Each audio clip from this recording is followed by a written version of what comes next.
Station, this is Houston. Are you ready for the event?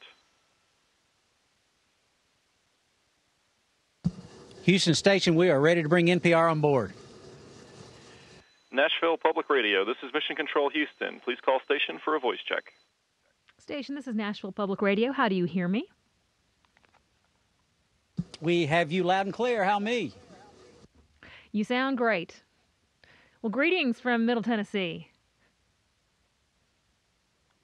And hello to all the folks there in fine Middle Tennessee, God's country. Well, how are you finding life up on the station this time?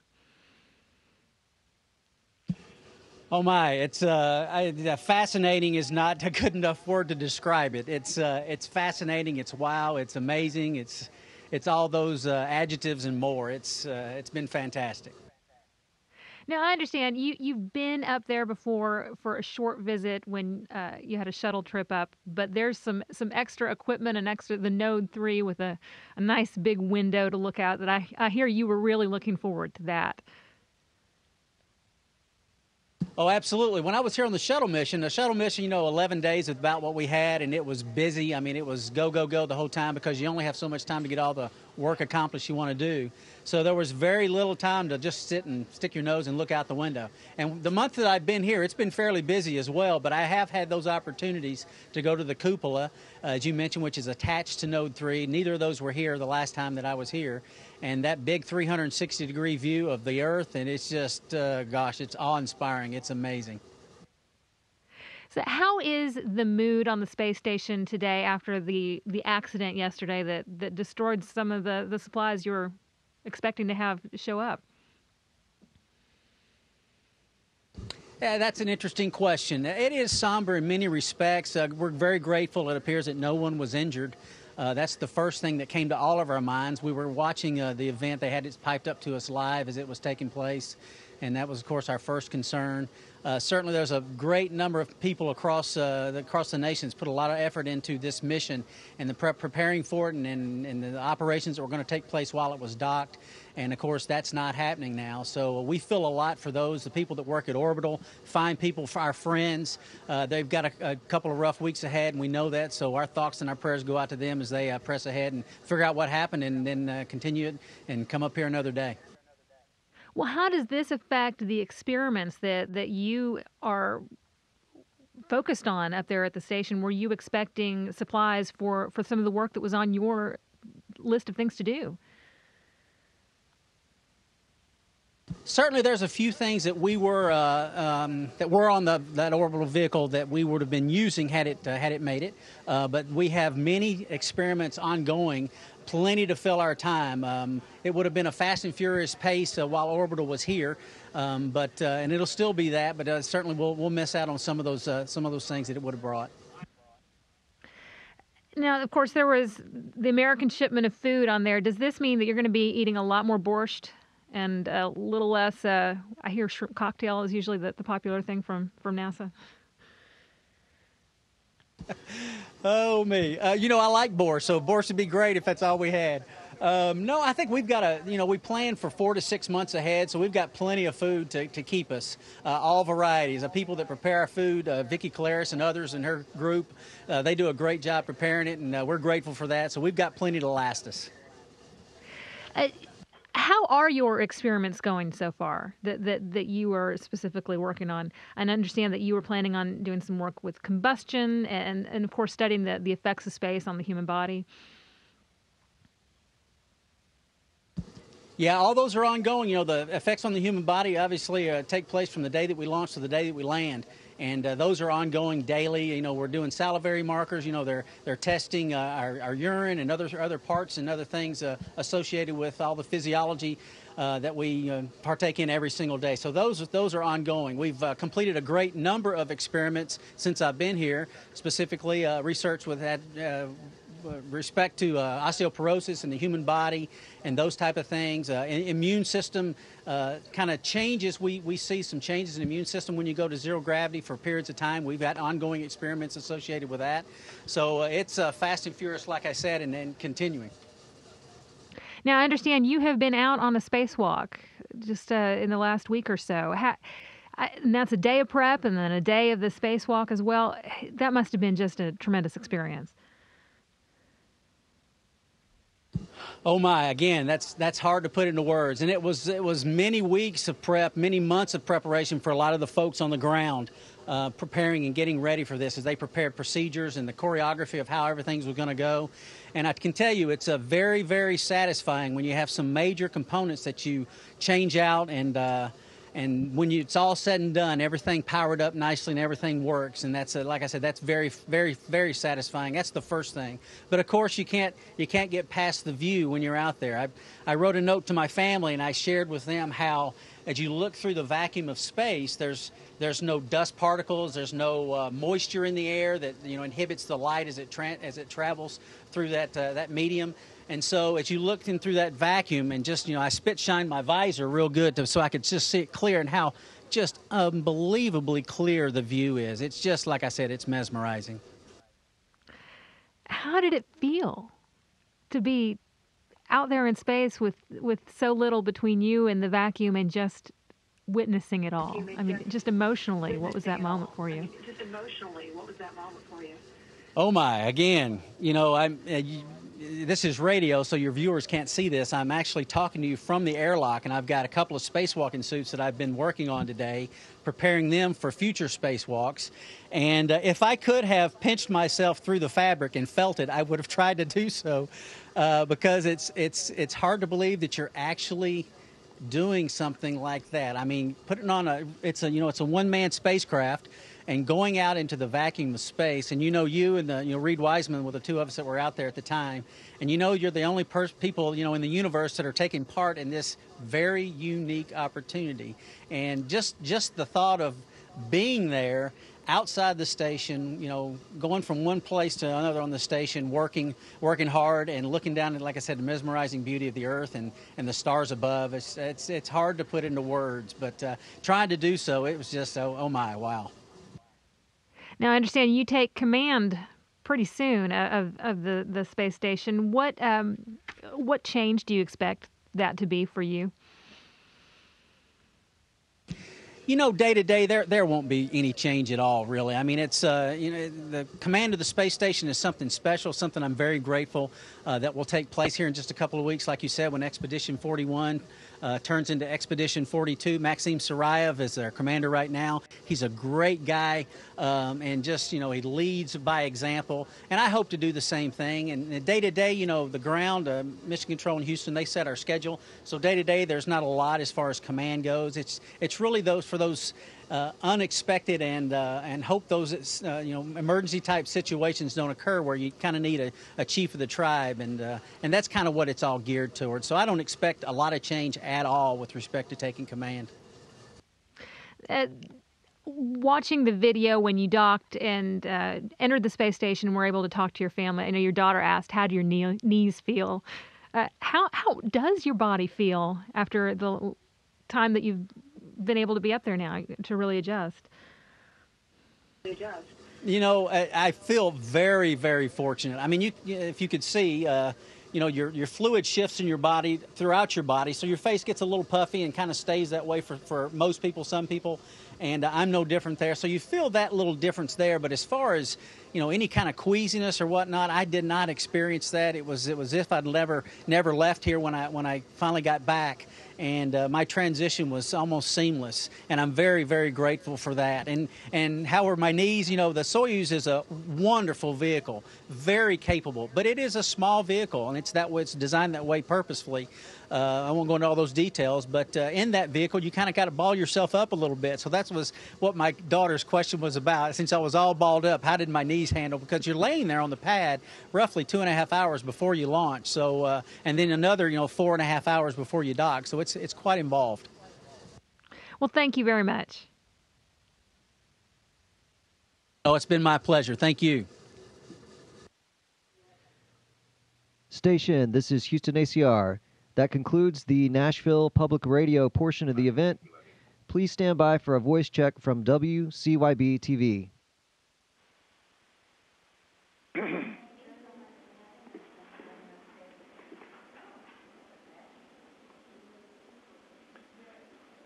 Station, this is WCYB-TV in East Tennessee. How do you hear me? We got you loud and clear. That wouldn't happen to be Donnie Cox, would it? It would be, sir. How are you? We are doing well. Welcome aboard, Donnie. I appreciate it. We're going to record this and play this back, and then we're going to actually include some of the stuff that we did in July. So it's going to be a nice little package here. So we'll get started if everybody's ready to go. You bet. We're ready to go, Donnie. Let's go. All right. Let's go ahead and start with him full there, Steve. And there you see Butch Wilmore on board the space station. He has actually had about a month now to get adjusted up there. Butch, it's great to see you all the way here in East Tennessee. Oh, it's great to be with you, Donnie. It's my pleasure. I'm here in the airlock with two of my good friends. Getting ready for a spacewalk, I guess, soon. At least that's what the two pieces of equipment you have beside you. I'd like to mention, by the way, you have not spacewalked before, but you are going to get to while you're on this 6-month stay at the station. That's affirmative. Yeah, when I was a shuttle pilot, the pilots and commanders were never trained for that because we had to, a certain skill to land the shuttle. But now those days are behind us, so they actually train everyone now for the spacewalk environment, and I've done that, had all that training and preparing to go for a couple of spacewalks currently scheduled for January. And right here in the airlock right now, this is a couple of spacewalking suits, if you will, and this one here has been under some maintenance for over a year, so we're doing the final stages of maintenance now to get it back and ready to go. Well, tell me a little bit about your stay on the space station. Like I say, you launched back at the end of September. You've had a chance to get a little bit adjusted. Still, you'll be there until March. How is life on the space station and adjusting to that change? I tell you what, Donnie, if I could use one word to describe what we do here daily, it's variety. The variety is just thrilling. I mean, one day you're on a spacewalk, and the next day you're fixing the potty. And then, of course, there's the science that we're doing with some of the rodent research and zebrafish and protein crystal growth and the salivary markers. It's dealing with the immune system and so many more. And it's just one thing right after the other. And it's just the variety is really what makes it so great. Back in the summer, we had a chance to talk about the STEM program and kids actually sending their experiments to the space station. We had some from our area in Russell County to send up some experiments a year or so ago. Tell me a little bit about what you do to talk to the kids and inspire them about space and the science and the STEM program and just learning all together. Well, learning is not something you just do when you're a kid, when you're in school. I found out, through all my years of life that learning continues every single day. I've learned, I've been here a month, and I have learned an immense amount about just living and operating aboard this space station. There's so many different, like I said, the variety of tasks. There's no way that you can memorize every single thing that you have to do. So, we have procedures we go through. And as I go through procedures, some of these procedures I have seen a year and a half ago when I did some training, and some of the procedures I've never laid eyes on. So just a basic understanding of science, technology, engineering, math sort of gives you a wherewithal to kind of think through some of the processes that you're doing. And it makes it pretty, makes it exciting, makes it thrilling. It really does.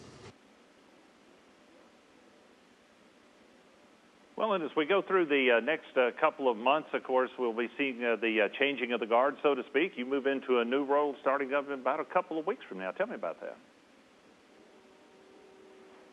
Yeah, in a couple of weeks, it's Expedition 41 now. In a couple of weeks, we'll become Expedition 42. The current commander of the space station is Maxim Sarayev, Russian commander, a fantastic guy, leads well.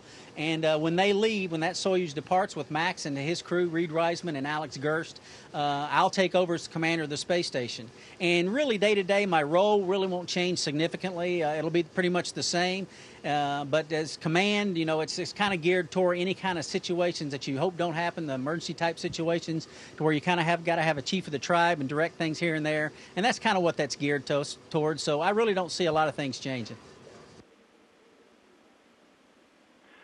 I had a chance to be at Wallops Island over the weekend, and of course we know the anomaly that happened there yesterday with the explosion on launch of the Antares. Quite a few folks have actually emailed me here, Barry, and they want to know a little bit about how that affects you, and I just would like the opportunity for you to tell them, really, you have enough supplies, and that really isn't going to affect you as far as not getting that particular load of equipment to the space station.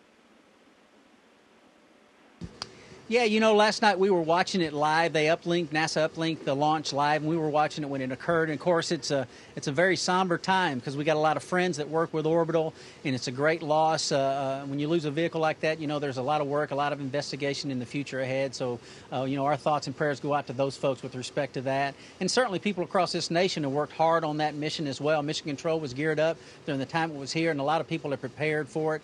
And so it's just a somber kind of mode. But, you know, we press on. Like you say, we plan ahead. We always plan ahead. And we plan for all contingencies. And NASA does that very well. You know, we've got supplies to last us for, 4 to 6 months, food-wise and whatnot. So, yeah, we're ready to continue ahead. It will be a loss, definitely, but we're going to make it. It'll be all be fine, just like you said. Well, and we'll go from one to the other as far as having a plan from NASA. Let's talk about coming up in December. This is an interesting new era for NASA as they test launch the Orion spacecraft that's tentatively scheduled for December right now. Tell me a little bit about what that means to you as part of NASA and the astronaut program, and what that will mean to NASA to actually get started with that program.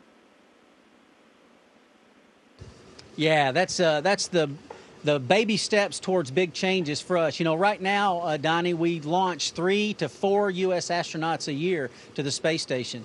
And getting back to launching from our own soil, humans from our own soil, and what that Orion spacecraft will bring in the years to come is certainly fascinating as we branch out and not only come to the station to low Earth orbit, but that vehicle could take us many different places throughout our galaxy. So, throughout our solar system. So we're excited about that as we get these things going. A lot of people working really hard across the nation again, specifically at Kennedy Space Center and other places, to get that vehicle ready and get that program going. And again, Butch Wilmore, thanks for being with us as we have just a couple of minutes left. Tell me briefly about your crew. You had a chance to work with them for a long time preparing for the mission. Now you will be spending 6 months on station with them.